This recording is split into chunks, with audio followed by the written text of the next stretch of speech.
أعوذ بالله من الشيطان الرجيم بسم الله الرحمن الرحيم الحمد لله رب العالمين والصلاة والسلام على خير خلقه محمد وآله الطيبين الطاهرين واللعن الأبدي على أعدائهم أجمعين أما بعد فقال الله الحكيم بسم الله الرحمن الرحيم أفي الله شك فاطر السماوات والأرض. کل میں نے آپ کی خدمت میں امام موسیٰ کاظم علیہ السلام کا ایک فرمان پیش کیا تھا. اس میں آپ نے یعنی دین کا جو علم ہے اس کو 4 حصوں میں تقسیم کیا تھا. جو آدمی یعنی ان 4 چیزوں کو سمجھے اس کا مطلب ہے کہ اس نے دین کو سمجھ لیا ہے. نمبر 1 ان تعرف ربک، سب سے پہلا علم یہ ہے اپنے رب کی معرفت حاصل کرو. نمبر 2 ان تعرف ما صنع بک، دوسرا یہ کہ اس نے جو تمہیں نعمتیں دی ہیں اس کا جو تم سے سلوک ہے یا برتاؤ ہے اس کو سمجھو. نمبر 3 ان تعرف ما طلب منک، یہ سمجھو کہ وہ تم سے کیا چاہتا ہے. نمبر 4 ان تعرف ما یخرجک عن دینک، چوتھی چیز یہ ہے کہ اس کو سمجھو کہ جو تمہیں اپنے دین سے نکال باہر کر دے. اللہ کی معرفت کے سلسلے میں 2 مسئلے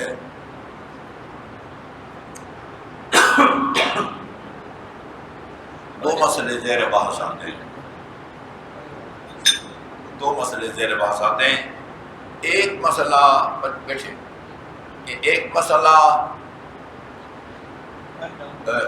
خدا کے ہونے کا اقرار ہے.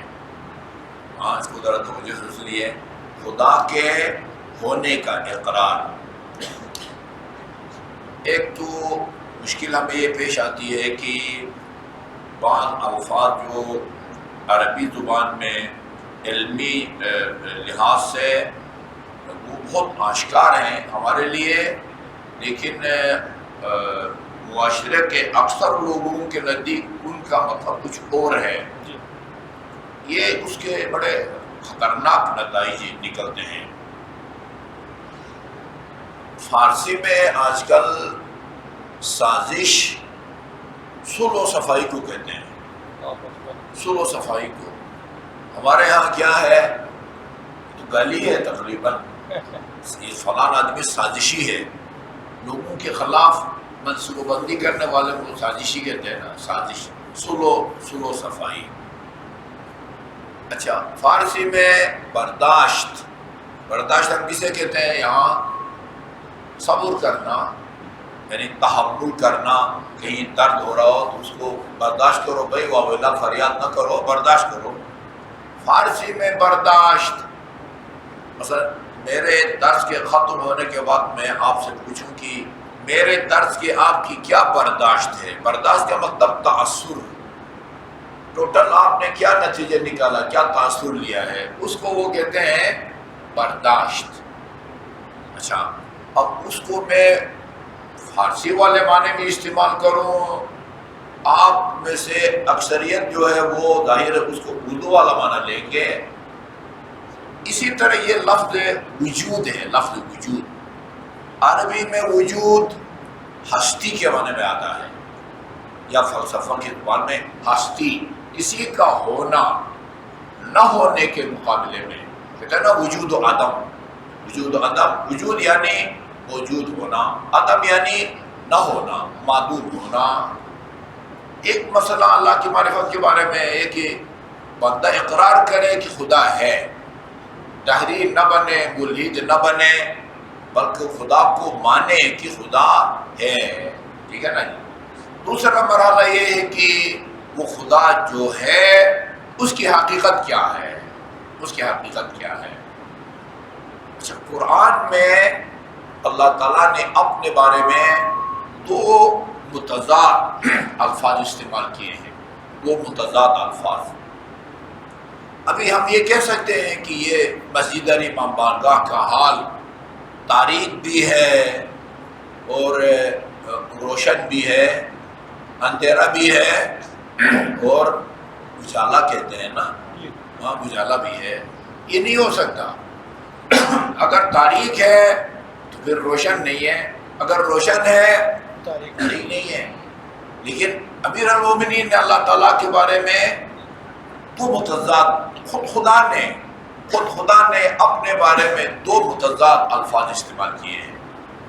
کیا فرماتا ہے اللہ تعالیٰ؟ الظاہر الباطن، وہ خدا ہے جو ظاہر بھی ہے باطن بھی ہے۔ یہ کیسے ہو سکتا ہے بھائی؟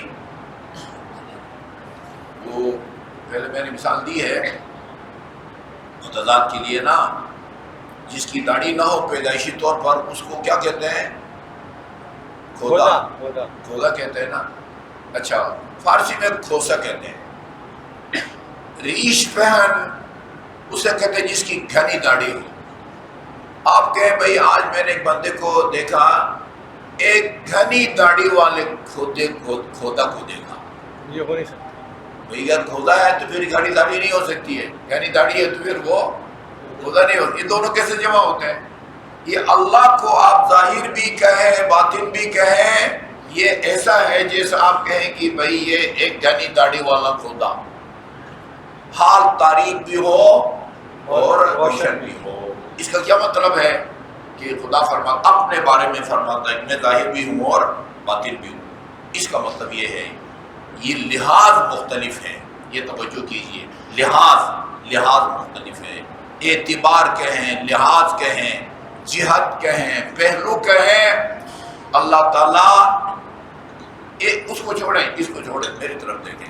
اللہ تعالیٰ ایک لحاظ سے ظاہر ہے، ایک لحاظ سے وہ باطن ہے۔ کس لحاظ سے وہ ظاہر ہے؟ اس کا خود ہونا یہ ظاہر ہے، اس کا ہونا اتنا ظاہر ہے کہ امام حسین اور امیر المومنین دونوں یہ کہتے ہیں کہ ہمارے نزدیک خدا سے زیادہ کوئی ظاہر اور آشکار چیز ہے ہی نہیں۔ امیر المومنین کہتے ہیں یہ آسمان جو تم کو نظر آتا ہے، یہ چاند، یہ ستارے، یا ہال کے اندر بیٹھے یہ در و دیوار، پنکھے، بلب وغیرہ، ان کو دیکھ کے جس طرح تمہیں ان کے موجود ہونے کا یقین ہے نا، اس سے زیادہ مجھے خدا کے موجود ہونے کا یقین ہے، جو دکھائی بھی نہیں دیتا۔ اس کا ہونا آشکار ہے۔ یہ آیت میں نے پڑھی ہے، افی اللہ شک، کیا خدا کے بارے میں بھی کوئی شک کر سکتا ہے کہ وہ ہے یا نہیں ہے؟ وہ خدا جو کہ فاطر السماوات والارض، جو آسمانوں کا بھی پیدا کرنے والا ہے اور زمینوں کو پیدا کرنے والا ہے۔ اس لیے امیر المومنین کا بڑا پیارا جملہ ہے، میرا جی چاہتا ہے کہ آپ کو عربی متن بھی یاد ہونا۔ فرماتے ہیں خدایا کل ظاہر غیرہ غیر باطن، خدا کے علاوہ جو ظاہر ہے اور آشکار ہے وہ پھر پوشیدہ اور مخفی نہیں ہو سکتا۔ وَكُلُّ بَاطِنٍ غَيْرُهُ غَيْرُ ظَاهِرٍ، اور خدا کے علاوہ جو باطن ہے وہ باطن ہی رہے گا، وہ ظاہر نہیں ہو سکتا۔ ایک خدا کی ذات ہے جو بیک وقت ظاہر بھی ہے اور باطن بھی ہے۔ وہ کیسے؟ ظاہر اور آشکار ہے، اس کا موجود ہونا، وہ ظاہر ہے۔ ہاں وہ ظاہر ہے۔ پوشیدہ کیا ہے؟ اس کی تہ کو اور اس کی گہرائی میں جا کر اس کو سمجھنا کہ وہ کیسا ہے، یہ باطن ہے، یہ جو ہے نا باطن ہے۔ ما عرفناک حق معرفتک، جیسے تو ہے ویسے ہم نے تجھے نہیں پہچانا۔ کیوں نہیں پہچانا؟ کیونکہ وہ لامحدود ہے، لامحدود ہے۔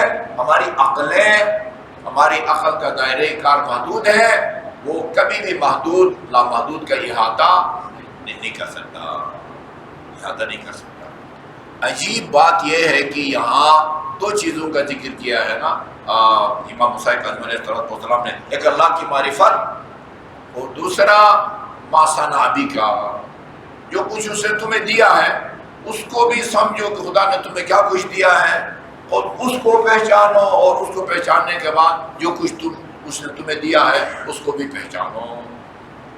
اچھا، نہ خدا کی معرفت جیسا وہ ہے ہمارے بس میں ہے، نہ اس کی ان نعمتوں کو شمار کرنا ہمارے بس میں ہے جو اس نے ہم کو دے رکھی ہے۔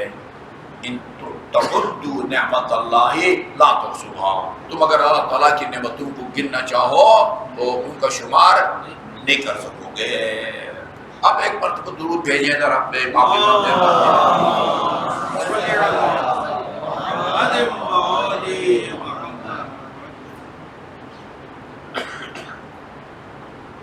ہمارے دیگر صلوات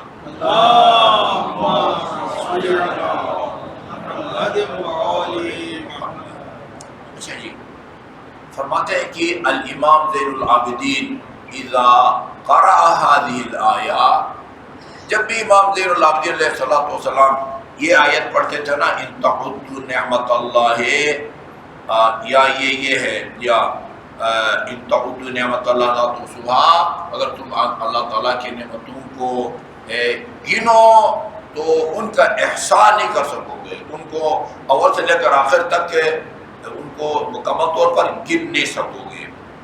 اچھا، جب بھی اس آیت کی تلاوت کرتے تھے قرآن کی تلاوت کے دوران فرماتے تھے سبحان من لم یجعل فی احد من معرفت نعمہ الا المعرفت بالتقصیر من معرفتها، بڑے غور سے سنیے اس کو، بابرکت ہے وہ ذات کہ جس نے اپنی نعمتوں کی جو معرفت ہے نا، وہ نعمتوں کو سمجھنے میں کوتاہی میں رکھا ہے، یعنی خدا کی نعمتوں کو سمجھنا وہ تمہارے کے بس میں نہیں ہے۔ خدا کی نعمت کی معرفت یہ ہے کہ تم یہ سمجھو کہ میں خدا کی نعمتوں کو گننے سے قاصر ہوں اور عاجز ہوں، یہی خدا کی نعمتوں کا جو ہے نا وہ یہ معرفت ہے۔ جی، فرمایا کہ سبحان من لم یجعل، بابرکت وہ ذات لم یجعل فی آدم معرفت نعمہ، اس نے کسی ایک میں بھی اس کی نعمتوں کی معرفت میں سے یہی کچھ دیا ہے، الا المعرفت بالتقصیر المعرفتها، یعنی خدا کی نعمتوں کو سمجھنے سے اپنی عاجزی اور اعتراف، یہی اس کی نعمتوں کی معرفت ہے۔ اگر آپ کو اللہ تعالیٰ توفیق دینا، امام رضا علیہ السلام کی زیارت کی، اذن دخول جو ہے نا، امام اذن دخول، اس میں آپ پڑھتے ہیں، اس میں پڑھتے ہیں خدایا اگر تو مجھے اپنی کسی نعمت کا شکر ادا کرنے کی توفیق دے، اور نعمتیں آنکھ کان ناک، یہ معقولات، یہ مشروبات، یہ ملبوسات، ان کو چھوڑیں، یہ جو تو نے مجھے نعمتیں دی ہیں، مجھے پیدا کیا ہے مثال کے طور پر، یہ اپنے پیدائش کی صورت میں جو نعمت ہے اس کا اگر میں تیرا شکر ادا کرتا ہوں تو یہ جو تو نے مجھے شکر ادا کرنے کی توفیق دی ہے یہ خود ایک نعمت ہے۔ اچھا جی، اس نعمت کا شکر ادا کروں، اچھا وہ دوسرا شکر کی توفیق بھی ایک نعمت ہے، لہذا یہ تیرا شکر ادا کرنے کا جو ہے نا وہ میرے بس میں نہیں ہے، میں یہی کہہ سکتا ہوں کہ تیرا شکر ادا کرنے سے میں عاجز اور قاصر ہوں۔ وہ یہ دعا ہے جو اذن دخول میں ہے نا، اسی کو امام ابن فرماتے ہیں کہ ببرکت ہے وہ ذات کی جس نے اپنی نعمتوں کی اتنی معرفت بندوں میں رکھی ہے کہ وہ اللہ کی نعمتوں کی معرفت سے اپنی عاجزی اور اپنی ناتوانی جو ہے نا وہ اس کا اعتراف کریں، یہی اس کی نعمتوں کی معرفت ہے۔ جس طرح کما لم یجعل فی احد من معرفت ادراکہ، اسی طرح اللہ نے خدا کو پہچاننے کی ہمیں اتنی طاقت دی ہے کہ ہم یہ اعتراف کریں کہ خدایا تجھے پہچاننا ہمارے بس میں نہیں ہے۔ یہ نعمتوں کی معرفت یہ ہے کہ اعتراف کرے کہ تیری معرفتوں کو ہم نہیں سمجھ سکتے، ان کو نہیں سمجھ سکتے، خود خدا کو معرفت خدا کو وہ جیسا ہے اس کو سمجھنا وہ ہمارے بس میں نہیں ہے۔ خدا کی معرفت کا مطلب یہ ہے کہ یعنی یہ اعتراف کرو کہ خدایا ہم تجھے پہچاننے سے قاصر اور عاجز ہیں۔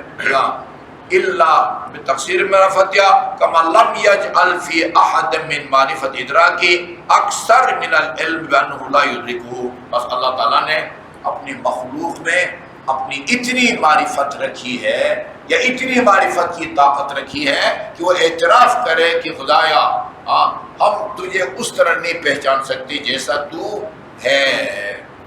کچھ شیخ محمد رضا مظفر گزرے ہیں، بہت بڑے وہ نجف کے وہ تھے، انہوں نے کتاب لکھی ہے عقائد کے بارے میں، عقائد امامیہ، مدارس میں پڑھائی جاتی ہے، نصاب میں شامل ہے۔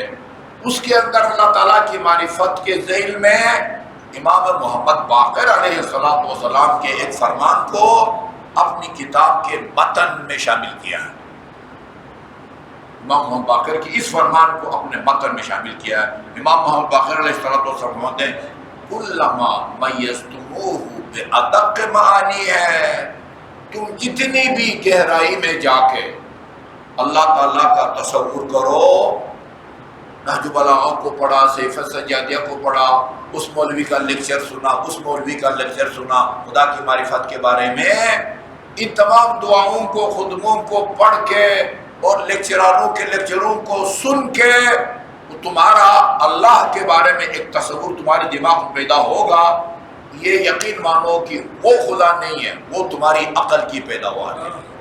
فَهُوَ مَخْلُوقٌ لَكُمْ مَرْدُودٌ إِلَيْكُمْ، وہ تمہاری عقل کی پیداوار ہے، وہ تمہیں واپس لوٹائی جاتی ہے۔ ٹھیک ہے جی، خدا وہ نہیں ہے جو تم نے اپنے دماغ میں جس کو سمجھا ہوا ہے، خدا وہ تمہارے فہم اور ادراک سے بالاتر ہے۔ اللہ تعالیٰ ہمیں اپنی بساط، استعداد اور صلاحیت کے مطابق اپنی معرفت کی اور اس کی نعمتوں کی معرفت کی توفیق عطا فرمائے۔